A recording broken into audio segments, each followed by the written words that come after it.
Alright, kanizere ko mumeze neza, kanizere yuko gahunda zanyu zose ziri kubagendekera neza nkuko mwaziteguye. Nongeye kuba ikaze hano kuri Gaming Sports Hub. Nshimira cyane abantu mwese mwamaze gukanda subscribe n'abatarayikora, mbabwira ati nyamuneka uyu ni umwanya mwiza wo gukanda subscribe. Uyu munsi rero tugiye kuganira ku nkuru zikomeje kujya hanze zivugwa cyane cyane muri equipe ya Manchester United n'aba mediateri yifuza kuba yasinyisha.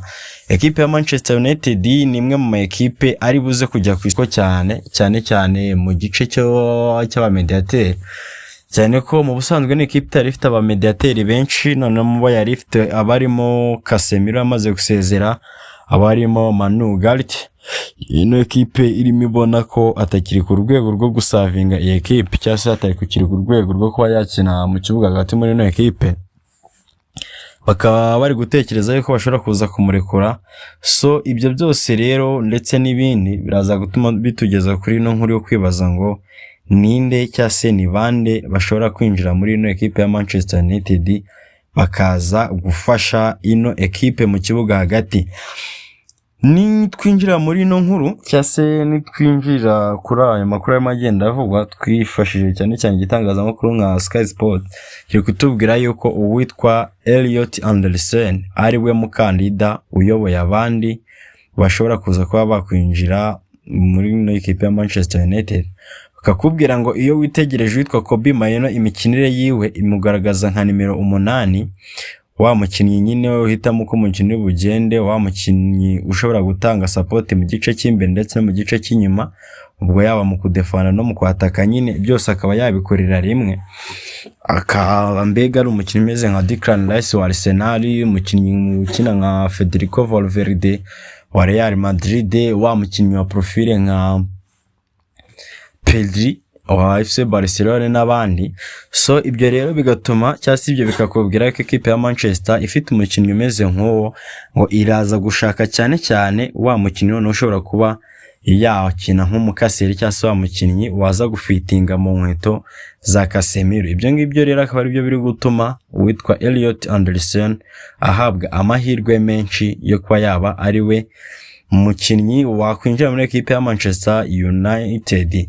Gusa nanone bikaza ku ikibazo cy'uko na equipe ya Manchester City iri kumushaka. Ibyo ngibyo rero bikaza kuba byatuma igiciro kizamuka kuri no muvandimwe, ku buryo bishobora kuza kugorana muri equipe ya Manchester United kuba bamubona, cyane yuko no musore n'ubundi 𝙤𝙖𝙣𝙗𝙗 we aprefera cyangwa se kuri we yifuzaga kuba yakwigira muri equipe ya Manchester United City. Nubwo bwose bishobora kuza guhinduka kuko Manchester United amaze kubona tike ya Champions League, Pep Guardiola amaze kuba muri Manchester City, rero no kuza gutegereza tukareba. Gusa nanone equipe ya Manchester United kandi hongeye kuvugwamo n'umuvandimwe w'ikipe ya Everton bamwita James Garner, none umwe mu bakinnyi beza, kandi n'umwe mu bakinnyi bo hagati wateye tackle nyinshi kuruta abandi, aho yakoze tackle 116, akaza gukora icyo twita ngo ni possession 1 ya 87 mu gice mu kibuga hagati, naho mu gice cy'inyuma cyangwa se mu gice cy'ubwugarizi awoninga possession 82, aza no gukora uburyo 12 bukomeye cyangwa se the big chance created. Akaba ari umukinnyi wa gatatu wo mu kibuga hagati muri iriya role y'abadefanda wakoze uburyo bwinshi. So tuvuye kuri ngo kandi bari kutubwira uwitwa 𝙤𝙤𝙣𝙗𝙗. Gusa nanone ikinyamakuru Sky Sport katubwira yuko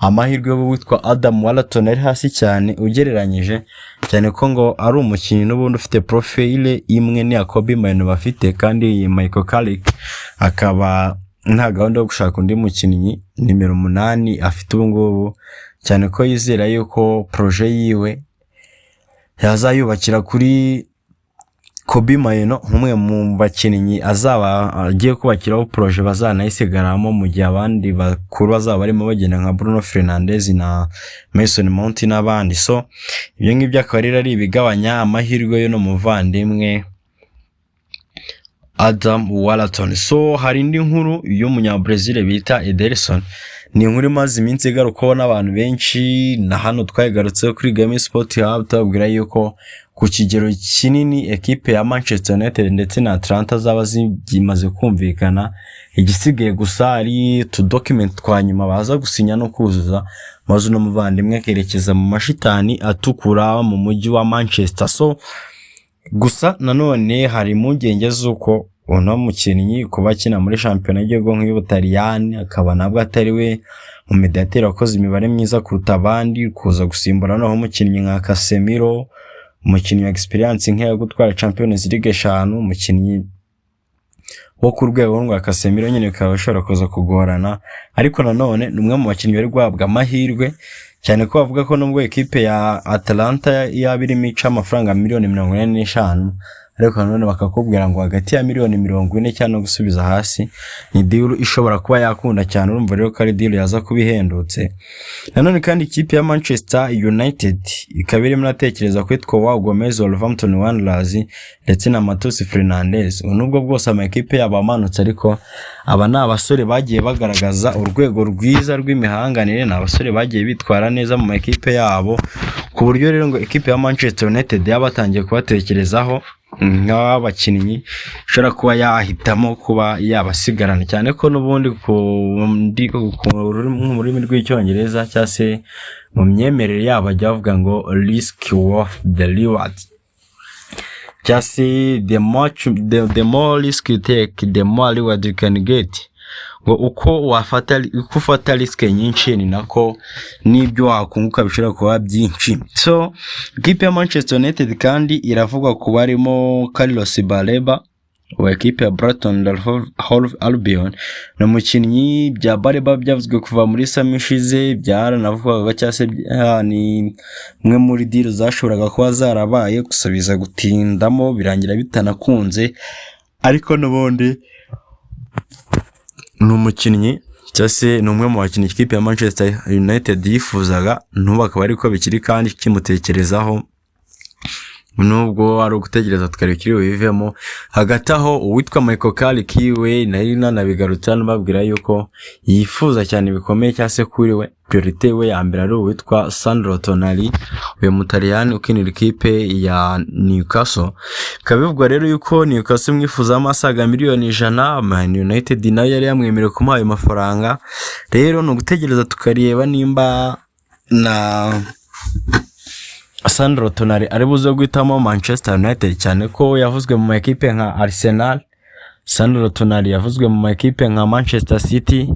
Sandro Tonali kandi yongeye kuvuga muri ekipe ya Chelsea. No kuza gutegereza tukareba rero nimba Manchester United iri buze kubona umukinnyi wo hagati wo kuza gusimbura Casemiro, cyangwa se tukareba nyine uko biri buze kugenda mu minsi iri imbere no ku isoko. Cyo musaba no kwibuka gukanda subscribe kugira ngo tujye tubana mu biganiro byacu by'umunsi ku wundi.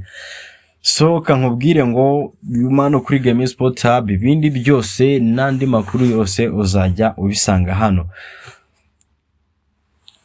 Nanone ikindi mbere yuko dusoza nuko amakuru arimo aturuka kwitwa Fabrizio Romano aravuga yuko diri witwa 𝙈𝙖𝙣𝙗𝙗𝙗𝙗 kwa yasohoka muri ekipe ya Real Madrid hari ibintu bisa nk'ibidashoboka, ko nimba mbyibuka neza n'ejo twabigarutse tuvuga yuko kwa Real Madrid ho ngo bigende ku busabe bwitwa Jose Mourinho, umukinnyi wenyine ashobora kuza kwemerera gusohoka ari uwitwa 𝙠𝙪𝙗𝙗𝙗𝙗. So rero ni bituma na deal y'umuntu witwa Tchouaméni muri Manchester United nayo hitiba nk'idashoboka.